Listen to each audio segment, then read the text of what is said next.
Hello everyone, बहुत बहुत स्वागत है आप सभी का आज के इस नए वीडियो में।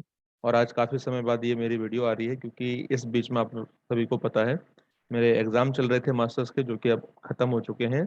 और इस गैप के लिए मैं माफ़ी चाहूँगा जो इनकन्वीनियंस हुआ है बीच में। लेकिन अब हम प्रयास करेंगे पूरा जो भी समय हमारे पास बचा हुआ है। अब आपके एडमिट कार्ड भी आने वाले हैं NTFGC नेट के, तो तब तक हम ये यूनिट 9 में मॉर्फोमेट्रिक जो हमारा सेक्शन छूटा है, हम 3 सेक्शन कवर कर रहे थे इसके मॉर्फोमेट्रिक एनालिसिस के। तो मतलब 2 कर दिए थे और बाकी एक बचा हुआ है। एक लीनियर एस्पेक्ट हमने पढ़ लिया है, और अगर आपने नहीं देखे हैं दोनों एस्पेक्ट तो आप जरूर देख लीजिएगा, तभी समझ में आएगी। यूनिट 9 की एक प्लेलिस्ट बनी हुई है लीनियर एस्पेक्ट, फिर उसके बाद हमने एरियल एस्पेक्ट पढ़ा, और आज से हम शुरू करने जा रहे हैं रिलीफ एस्पेक्ट, क्योंकि एक वीडियो में कंप्लीट नहीं होगा, उसमें ज़्यादा मेथड्स होते हैं। ठीक है, ये अकेडमी पे मेरी प्रोफाइल है, आप ये सभी देख सकते हैं। और ये आपके लिए मोस्ट इम्पॉर्टेंट इंफॉर्मेशन है कि हमारा नया बैच शुरू होने वाला है, advance course on geography for December, जो नेक्स्ट सेशन होने वाला है 2020 में। इसके लिए आप एनरोल कर सकते हैं हमारा पेड बोर्ड, ये हमारा पेड बैच है, सॉरी। ठीक है, तो इस पेड बैच में आप ज्वाइन कर सकते हैं। और इसके लिए आपको क्या करना होगा, मेरा ये मोबाइल नंबर आपको दिख रहा होगा, इस पर आपको व्हाट्सअप करना है और लिखना है वांट पेड को ज्वाइन करने के लिए आपको लिखना है मैसेज। ठीक है, तो ओके।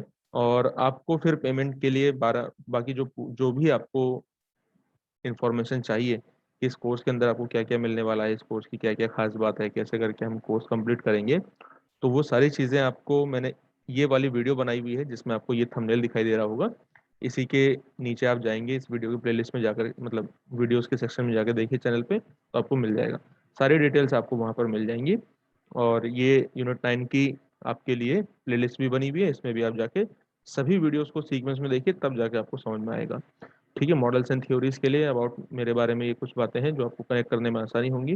ये ये फ्री बैच है, ये डिस्कशन ग्रुप है हमारा और ये हमारा व्हाट्सअप नंबर है। कोई भी अगर आपको पेड ग्रुप से लेकर के इंफॉर्मेशन चाहिए, ये हमारा पेड बैच है। इसमें आपको इस तरीके से नोट्स मिलते हैं, वीडियोस भी अब आएंगे जब हम नया बैच शुरू करेंगे। तो जो पुराने स्टूडेंट हैं वो अगर न्यू इनरोल कराना चाहते हैं तो वो इनरोल करा सकते हैं। अब जब नए सेशन शुरू होंगे, अक्टूबर से हमारी क्लासेस शुरू होने वाली हैं, इस बैच में आपको क्या क्या मिलने वाला है, तो ये सारी डिटेल्स यहाँ पर लिखी हुई है। इससे पहले भी मैंने डिटेल में वीडियो में बताया हुआ है। तो चलिए शुरू करते हैं मॉर्फोमेट्रिक एनालिसिस का तीसरा सेक्शन, जिसका नाम है आपका रिलीफ एस्पेक्ट। ठीक है, तो मॉर्फोमेट्रिक एनालिसिस के 3 एस्पेक्ट होते हैं, मैं आपको पहले ही बता चुका हूँ। तो रिलीफ एस्पेक्ट को अब हम कवर करने जा रहे हैं। चलिए शुरू करते हैं। फिर रिलीफ एस्पेक्ट क्या होता है? रिलीफ मतलब तो आप जानते ही हैं, इसका मतलब क्या होता है, उच्चावच। हिंदी में कहते हैं उच्चावच। उच्चावच का मीनिंग रिलीफ फीचर्स। समझते हैं रिलीफ फीचर क्या होता है? रिलीफ फीचर का मतलब होता है हमारा जो स्थल मंडल है, लिथोस्फीयर। लिथोस्फीयर क्या हर जगह एक जैसा है, प्लेन है एकदम? नहीं है ना, कहीं पर ऊंचे पर्वत हैं, कहीं पर गहरी घाटियां हैं, कहीं पर प्लेट्यूज हैं। तो यही स्थल मंडल की जो वर्टिकल इरेगुलरिटी है लिथोस्फीयर की, वर्टिकल इरेगुलरिटी को ही रिलीफ कहते हैं। अब रिलीफ का मतलब ये इसका 3D है, ये 3D शेप है ना। अगर आप किसी पर्वत को देखेंगे, किसी पर्वत को देखेंगे अगर आप, तो पर्वत में आपको इसकी लंबाई भी दिखेगी, चौड़ाई भी दिखेगी, और साथ साथ इसका तीसरा डायमेंशन ऊंचाई भी आपको दिखेगी। अगर हमने इससे पहले एस्पेक्ट देखा था जिसमें हमने एरियल एस्पेक्ट देखा था, तो उसमें सिर्फ लंबाई और चौड़ाई होते थे, लेंथ और विड्थ होती थी, उसमें हाइट नहीं होती थी। लेकिन यहाँ पर जब हम रिलीफ एस्पेक्ट की बात कर रहे हैं, तो इसमें तीसरा एस्पेक्ट भी जुड़ गया है जिसको हम बोलते हैं आपका हाइट। तो इसके अंदर 3 चीजें ऐड हो गई हैं अब। कौन कौन सी? एक तो आपका लेंथ, विड्थ और height.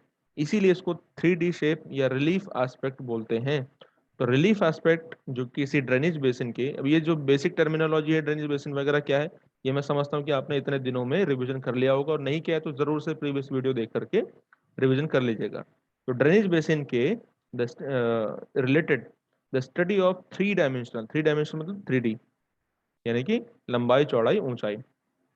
The study of 3 dimensional feature of the basin involve, जिसमें एरिया, वॉल्यूम और अल्टीट्यूड, इन तीनों का स्टडी किया जाता है किसी भी ड्रेनेज बेसिन के। ऊंचाई, वॉल्यूम मतलब उसका आयतन, और एरिया, एल्टीट्यूड, इन सभी का vertical dimension of A landform उसका अध्ययन करते हैं, तो ये रिलीफ एस्पेक्ट कहलाता है। अब इस रिलीफ एस्पेक्ट को पढ़ने के लिए, जैसे हमारे पास लीनियर एस्पेक्ट में, एरियल एस्पेक्ट में जैसे अलग अलग मेथड्स है ना, 8 मेथड हमने एक एक में पढ़े हुए हैं, तो वैसे ही इसी प्रकार से रिलीफ एस्पेक्ट को पढ़ने के लिए हमारे पास ये 8 मेथड्स होते हैं जिनका हमें सहारा लेना होता है। अब यहाँ से एग्जाम में किस किस से मोस्ट इंपॉर्टेंट है जो क्वेश्चन आएगा, तो आपके हिप्सोमेट्रिक एनालिसिस से क्वेश्चन आता है, क्लाइनोग्राफिक से क्वेश्चन आ सकता है, और आपको प्रोफाइल के बारे में पूछा जा सकता है, एवरेज स्लोप, इन सभी के बारे में, ये इंपॉर्टेंट है। लेकिन मैं सभी को पढ़ाने वाला हूँ, किसी को नहीं छोड़ूंगा, क्योंकि जब हमारा एक कंप्लीट पिक्चर बन जाएगी दिमाग में, तब जाके हम एलिमिनेट कर पाएंगे कि हाँ ये ज़्यादा इंपॉर्टेंट है, ये कम इंपॉर्टेंट है। क्योंकि एक तो वैसे ही इसके बारे में कम पढ़ा जाता है, और फिर मैं इसमें पहले से ही रिडक्शन कर दूंगा चीज़ों को, तो फिर समझ में कम आएगा। इसीलिए मैं कंप्लीट करवाने वाला हूँ, ताकि कोई भी मन में कुंठा न रहे। तो हिप्सोमेट्रिक कर्व क्या होता है, इसके बारे में सबसे पहले हम आज देखने वाले हैं, फिर क्लाइनोग्राफिक कर्व, अल्टीमेटली सीक्वेंस में सभी को हम देखेंगे। इन सभी मेथड्स की मदद से हम किसी भी एरिया के, किसी भी ड्रेनेज बेसिन के 3 एस्पेक्ट्स को, लेंथ, विड्थ और हाइट को पढ़ते हैं। ठीक है, सबसे पहला आता है hypsometric analysis, clinographic analysis, altimetric frequency curve, ground, average ground slope, relative relief क्या होता है, रिलीफ रेशियो क्या होता है, डिसेक्शन इंडेक्स क्या होता है, profile of terrain and the rivers. इन सभी को हम एक एक करके देखेंगे। एक वीडियो में नहीं होगा, 2 से 3 वीडियोस लगेंगे। तो चलिए शुरू करते हैं। सबसे पहला हिप्सोमेट्रिक एनालिसिस, ये शब्द आपने बार बार सुना होगा, पीवाईक्यूज में बहुत बार पूछा गया है। हिप्सोमेट्रिक एनालिसिस, हिप्सोमेट्रिक कर्व क्या होता है, हिप्सोग्राफिक कर्व क्या होता है। आज के बाद आपको इसमें कोई भी प्रॉब्लम नहीं होगी। Hypsometric curve involve the measurement of analysis, measurement and analysis. ये किसका मेजरमेंट और एनालिसिस करता है, रिलेशनशिप बिटवीन अल्टीट्यूड, बहुत ध्यान से पढ़ना, अल्टीट्यूड एंड बेसिन एरिया। कोई ड्रेनेज बेसिन है, उस ड्रेनेज बेसिन में जो भी उच्चावच हैं, उन उच्चावच का, कि उसकी ऊंचाई और उसके एरिया में, एरिया मतलब, एरिया बोला तो इसमें लंबाई और चौड़ाई दोनों हो गए, लंबाई चौड़ाई और साथ ही ऊंचाई, इन दोनों का आपस में क्या रिलेशनशिप है, इसका मेजरमेंट करना और इसको एनालिसिस करना ही की स्टडी हिप्सोमेट्रिक एनालिसिस कहलाती है। यही एग्जाम में क्वेश्चन आया था डायरेक्टली, 4 स्टेटमेंट दिए थे, उसमें हिप्सोमेट्रिक कर्व को ये बताया था, अल्टीट्यूड और बेसिन एरिया के बीच का रिलेशन को ये बताता है। किस लिए, कैसा, अब रिलेशन को जान के हम क्या करेंगे, कोई ना कोई फायदा तो होना चाहिए ना। To understand the degree of dissection and stage of cycle of erosion, यानी कि कितना डिसेक्शन, कितना इरोजन हुआ है और किस स्टेज में ये चल रहा है। अभी कोई ड्रेनेज बेसिन, वो यूथफुल स्टेज में है, मेच्योर स्टेज में है, ओल्ड स्टेज में है, किस स्टेज में है, और साथ ही कितना उसका इरोजन हुआ, कितने परसेंट, क्वांटिटेटिव फॉर्म में, याद रखना। इनको जानने के लिए हम इस हिप्सोमेट्रिक कर्व का, हिप्सोमेट्रिक एनालिसिस का सहारा लेते हैं। Hypsometric curve, hypsometric analysis.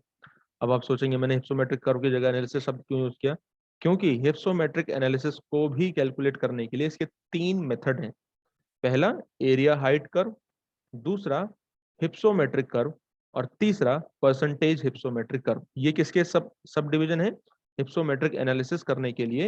Hypsometric analysis यानी कि एल्टीट्यूड और बेसिन का रेशियो, रिलेशनशिप पता लगाने के लिए 3 मेथड्स का इस्तेमाल हम कर सकते हैं। इन तीनों को ही देखेंगे, area height curve, hypsometric curve और परसेंटेज हिप्सोमेट्रिक कर्व। ये जनरली शो करते हैं, use to show the relationship between altitude and area of the basin, जो ऊपर बात मैंने लिखी हुई है। द बेसिक डाटा इसमें जो रिक्वायर्ड होती है for the study of area height relationship are the area between successive contour, यानी कि इसमें जिस प्रकार का डाटा की इस्तेमाल होती है, नंबर 1 हमें चाहिए होता है 2 सक्सेसिव कंटूर्स होते हैं, इनके बीच में कितना एरिया है।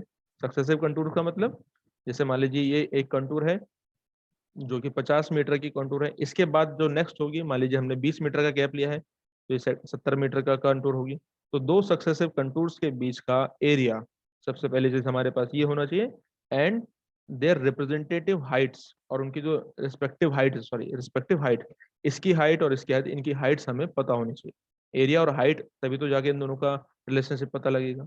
द एरिया को हम मेजर कर सकते हैं विद द हेल्प ऑफ प्लेनीमीटर। प्लेनीमीटर क्या है, ये एक इंस्ट्रूमेंट है जिसकी मदद से हम 2 सक्सेसिव कंटूर या मैप पर एरिया को मेजर कर सकते हैं, बताया मैंने पहले भी, आपको याद होगा। और साथ ही may be estimated by interrupted method, तो ये इंटरसेप्टेड मेथड है, इस मेथड से भी हम एरिया को कैलकुलेट कर सकते हैं, और इस प्लेनीमीटर इंस्ट्रूमेंट की मेथड से भी कर सकते हैं। The height is obtain from the contour map, और हाइट हमें कॉन्टूर मैप से मिल जाती है। अब जैसे मैंने आपको यहाँ पर बताया है कि area height curve, hypsometric curve, percentage hypsometric curve, तो हिप्सोमेट्रिक एनालिसिस का सबसे पहला जो कर्व है हिप्सोमेट्रिक कर्व, इसको हम अब देखने जा रहे हैं। हिप्सोमेट्रिक कर्व, और उसका आपको यहाँ पर ये डायग्राम भी दिखाई दे रहा है।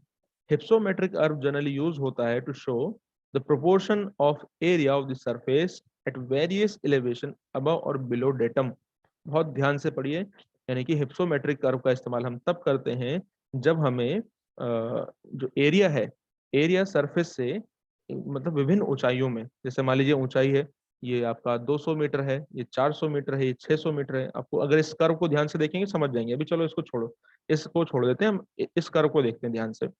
ठीक है, इस कर्व को देखिए, नीचे आपको क्या दिखाई दे रहा है, क्यूमुलेटिव एरिया दिखाई दे रहा है इन परसेंट। क्यूमुलेटिव का शब्द का मतलब समझते हैं ना, कि जैसे मान लीजिए 2 4 6 8, 2 में 4 जुड़ा, 6 में 6 जुड़ा, 12 में 8 जुड़ा, 20। इसका क्यूमुलेटिव टोटल एरिया कितना हो गया, मतलब टोटल इसका कितना हो गया क्यूमुलेटिव, 20 हो गया। अब ऐसा ही यहाँ पर क्यूमुलेटिव एरिया है परसेंट में लिखा हुआ है लेकिन, और यहाँ पर हाइट में लिखा हुआ है, इधर ऊंचाई लिखी हुई है इस वर्टिकल एक्सिस पे। अब जैसे मान लीजिए कि ये आपका 200 मीटर वाला एरिया है, 200 मीटर एरिया कितने हाइट तक है, 200 मीटर एरिया, तो 20% एरिया हम कह सकते हैं कि जो 200 मीटर की, मतलब इतना एरिया जो है आपका 200 मीटर की ऊंचाई तक है। कितना एरिया, लगभग आप देखिए यहाँ तक, ठीक है, इस पॉइंट तक 200 मीटर एरिया आपको मिलेगा। तो इसका मतलब ये है कि सरफेस एरिया का, जो सरफेस एरिया है, उस सरफेस एरिया में अलग अलग ऊंचाइयों का, अलग अलग ऊंचाइयों का कितना एरिया है। ठीक है, जैसे 200 मीटर एरिया है, इसका कितना एरिया, 200 मीटर ऊंचाई है, ये कितने एरिया तक है, इसका कितना एरिया है। 400 मीटर ऊंचाई है, इसका कितना एरिया है। केवल 600 मीटर ऊंचाई है, इसका कितना एरिया है। तो अलग अलग ऊंचाइयों का एरिया जब हमें कैलकुलेट करना होता है बिलो और अबव डेटम, अबव और बिलो डेटम मतलब सरफेस सी लेवल, समुद्र तल से ऊंचा ऊंचा क्षेत्र और नीचा क्षेत्र, बिलो और अबव जो डेटम लेवल है, कितना क्षेत्र फैला हुआ है, कितना क्षेत्र एक्सटेंडेड है, इसको पता लगाने के लिए हमें हिप्सोमेट्रिक कर्व का इस्तेमाल करना होता है। तो the proportion of area of the surface at various elevation, अलग अलग ऊंचाइयां हैं, उनका कितना एरिया है अबव और बिलो डेटम, इसको हम कहते हैं हिप्सोमेट्रिक कर्व। एफ जे मॉन्कहाउस और विल्किंसन के द्वारा ये बताया गया है। तो हम कह सकते हैं कि the value of area plotted किया जाता है as the ratio of total area, यानी कि इसमें जो वैल्यू है एरिया की, वो प्लॉट की जाती है रेशियो के रूप में of the total area of the basin against corresponding height. एक तरफ हाइट है, एक तरफ टोटल एरिया है परसेंट में। ठीक है, तो दोनों एक दूसरे के अलग अलग एक्सेस पर रिप्रेजेंट किए जाते हैं। इसी कारण से हम कह सकते हैं कि the area is represented by cumulative percentage. Hypsometric curve does not reveal the actual profile of terrain. ये सिर्फ हमें इतनी बात बताता है कि कितना मीटर एरिया है, कितना मीटर ऊंचाई है, जो कितने एरिया का तक फैला हुआ है। आप देखिए रहेंगे इन दोनों में रिलेशन समझ में आ रहा है कि 200 मीटर ऊंचाई है, जो कि 200 मीटर ऊंचाई 60% एरिया में फैली हुई है।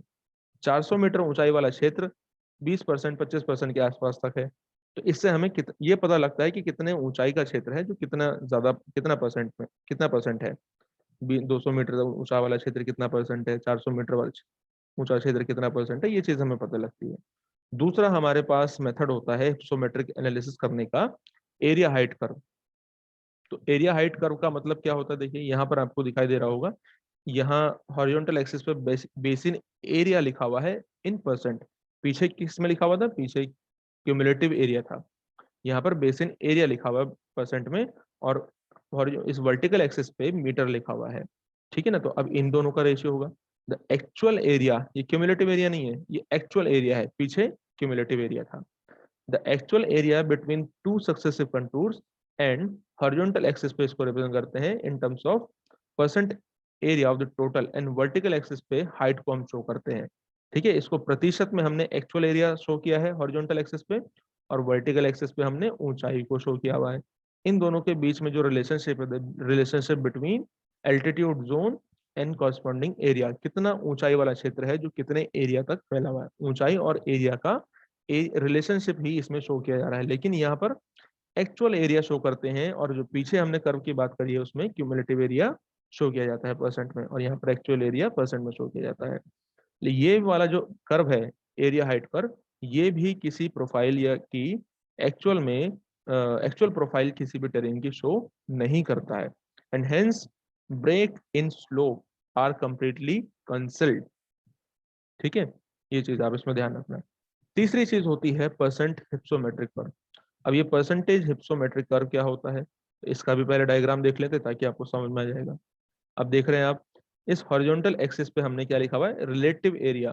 पहले में क्यूमुलेटिव एरिया, दूसरे में आपका पहले में हिप्सोमेट्रिक कर्व में हमने क्यूमुलेटिव एरिया शो किया, एरिया हाइट कर्व में हमने आपका एक्चुअल एरिया शो किया, और अब परसेंटेज हिप्सोमेट्रिक एरिया में हम क्या शो कर रहे हैं, रिलेटिव एरिया इन परसेंट। ठीक है, और इसमें ऊंचाई में हम वर्टिकल एक्सिस पे रिलेटिव हाइट को शो कर रहे हैं। तो यहाँ पर रिलेटिव शब्द ऐड हो गया है, इस बात को आप बहुत अच्छे से ध्यान रखेंगे, relative area in percent, relative height in percent. ठीक है, अब आगे देखते हैं। रिलेटिव परसेंट जो है, परसेंट हिप्सोमेट्रिक कर्व है, ये दो चीजों को शो करता है, ratio of relative height and relative area, इन दो चीजों को शो करता है। अब यहाँ पर आगे और चीज बताई जा रही है, जैसे कि आपको इस डायग्राम में देख करके समझ में आएगा। जैसे यहाँ पर देखो एच लिखा हुआ है ना, कि जैसे यहाँ पर देखे ए गुणा 100 लिखा हुआ है, ए गुणा 100 बटे कैपिटल ए, ये स्मॉल है ये कैपिटल है, वैसे ही यहाँ पर भी लिखा हुआ है स्मॉल एच फिर गुणा 100 बटे कैपिटल एच। इसका क्या मीनिंग है यहाँ पर समझा रहा है। एच बाई एच का मतलब, एच डिनोट करता है height between two successive contour, और जो एच है वो इंडिकेट करता है टोटल हाइट। दो सक्सेसिव कंटूर्स के बीच में, जैसे मान लीजिए एक कंटूर ये है एक कंटूर ये, इन दो के बीच में कितना एरिया है और टोटल एरिया कितना है, इन दोनों को, या टोटल ऊंचाई कितना है, इस चीज को शो करता है रिलेटिव एरिया। रिलेटिव एरिया का मतलब ये होता है, रिलेटिव एरिया का मतलब समझ गए आप। जैसे मान लीजिए ये पूरा एरिया है, यहाँ से लेकर के यहाँ तक जो टोटल एरिया है, प्लस हम देखें कि इन दो कंटूर्स के बीच में कितना एरिया है, तो इन दोनों के बीच का रेशियो, टोटल एरिया और इस दो कंटूर्स के बीच के रेशियो को हम कहते हैं रिलेटिव हाइट। ठीक है, सॉरी ये रिलेटिव हाइट है जब हम हाइट के संदर्भ में बात करें। वहीं इसी को हम रिलेटिव एरिया भी बोल देंगे जब हम एरिया के संदर्भ में बात कर रहे हैं। तो एरिया के संदर्भ में भी ऐसे ही होगा, टोटल एरिया और जो कुछ एरिया है, इन दोनों के बीच का रेशियो। तो स्मॉल ए रिप्रेजेंट करता है ए बिटवीन टू सक्सेसिव कंटूर, मतलब जो स्मॉल ए है तो दो सक्सेसिव कंटूर्स के बीच में कितना एरिया है और ओवरऑल कितना एरिया है टोटल बेसिन एरिया का, तो इन दोनों के बीच का रेशियो होता है हमारा रिलेटिव एरिया। तो रिलेटिव हाइट और रिलेटिव एरिया के बीच का जो रेशियो है उसी को हम परसेंटेज हिप्सोमेट्रिक कर्व कहते हैं। अब इसके माध्यम से हम क्या जानने का प्रयास करते हैं, तो ये एक फ्रूटफुल होता है plotted on Abessica in terms of percentage cumulative है fruitful in providing a basing for recognizing the stage of cycle of erosion। ये एक मोस्ट इंपॉर्टेंट चीज है जिसकी मदद से हम साइकिल ऑफ इरोजन का स्टेज रिकॉग्नाइज कर सकते हैं कि कोई भी बेसिन किस स्टेज में चल रहा है, कि वो यूथफुल स्टेज में है, वो मेच्योर स्टेज में है, वो ओल्ड स्टेज में है। इसको रिकॉग्नाइज करने के लिए हमें परसेंटेज हिप्सोमेट्रिक कर्व का सहारा लेना पड़ता है।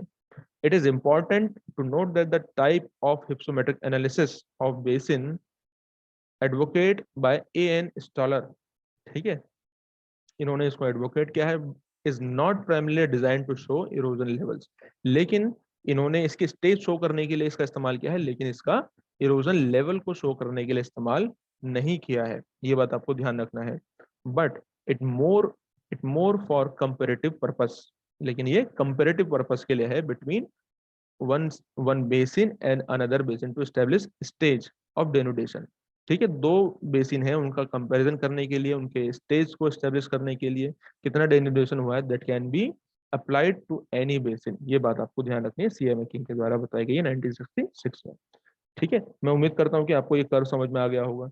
इस कर्व के बारे में अब आप देखिए, यहाँ पर रिलेटिव एरिया इन परसेंटेज लिखा हुआ है और यहाँ पर रिलेटिव हाइट परसेंट में लिखा हुआ है ना, यही एक्चुअल में डायग्राम एग्जाम में क्वेश्चन आया होगा, आपको याद होगा। तो अभी हमें इससे पता लगता है कि देखिए ऊंचाई बहुत ज्यादा है और एरिया भी बहुत ज्यादा है।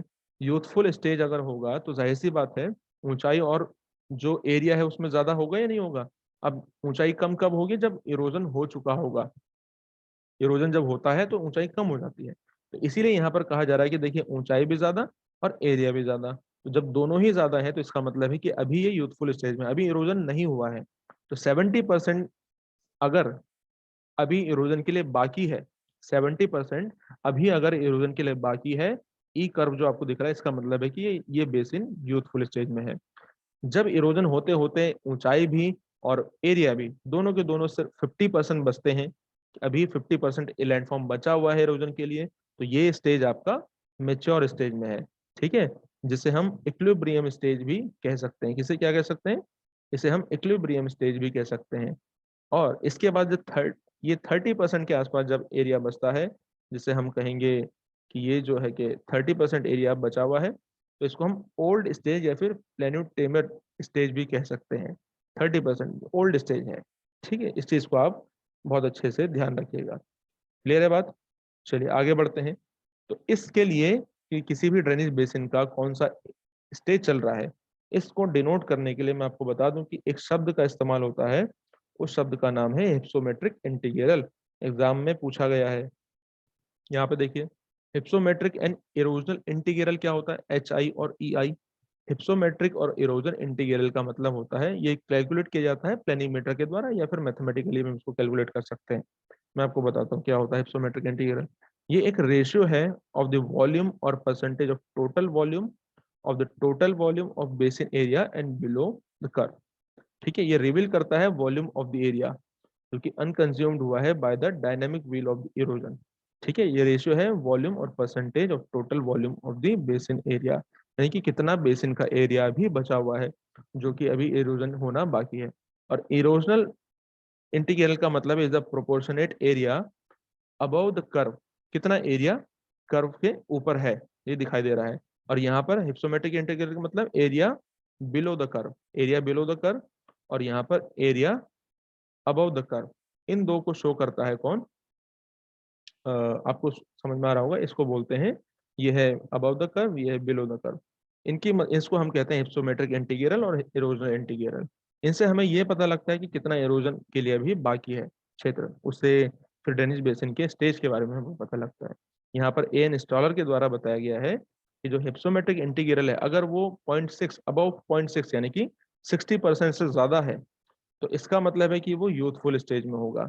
और अगर वो आपका बी स्टेज में है, देखिए 60 यानी 70% के आसपास है, तो वो यूथफुल स्टेज, फिर ये आपका मेच्योर स्टेज और ये ओल्ड स्टेज में होता है। ये चीज यहाँ पर बताई जा रही है, ठीक है।